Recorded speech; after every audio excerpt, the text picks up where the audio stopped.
I don't think anyone in Hollywood is having a bigger fall than Ethan Hawke with The Lowdown, with Blue Moon, with Black Phone 2, but we're here to talk about The Lowdown.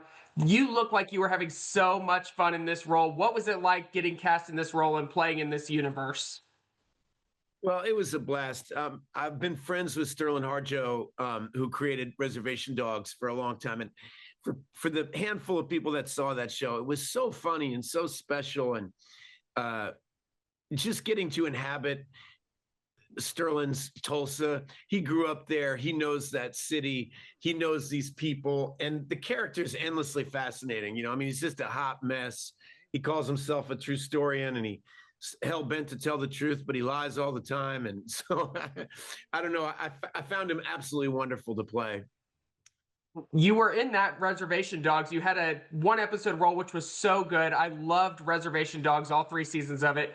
But here you are back in this universe, but a different character. I mean, because it's set in the same universe as Reservation Dogs. What was it like kind of separating yourself from that character to now play a totally different character for The Lowdown? Well, I don't know. There was something about Lee Raybon. He owns a used bookstore, and he's kind of trapped in the 90s. In some alternate landscape, I feel like that could be me. Um, there's the whole world of it for me.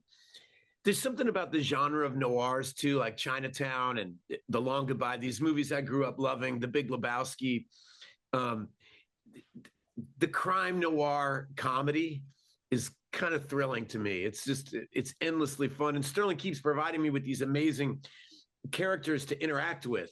Of Kyle MacLachlan, Tim Blake Nelson, Gene Triplehorn, Keith David, all these great actors, to name a few, made it so easy.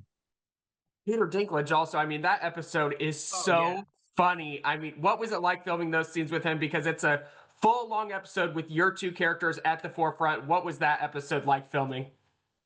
Well, that was heaven because Peter and I have known each other since the early 90s. We've been friends and did plays together when we were kids. And so to get to do a great, a partnership where we get to, I mean, we're playing, his character was the co-owner of the bookstore and I bought him out. And for us who started a theater company in the 90s together, it felt, he's like a brother to me. So to get to goof around with him and play characters who actually are best friends and have a long history together, that was, I couldn't believe Sterling made that happen for me.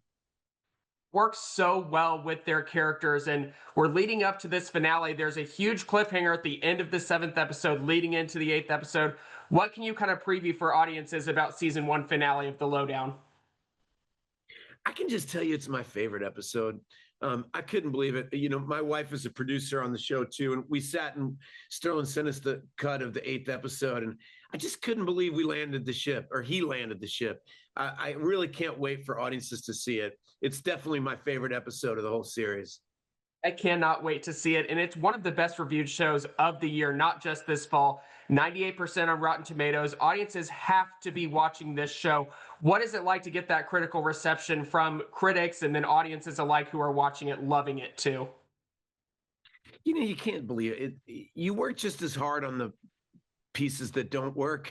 I mean, it's a little mysterious. It's like athletics or something. Sometimes you got the stuff and sometimes you don't, and you don't really understand. You put in the same practice all the time.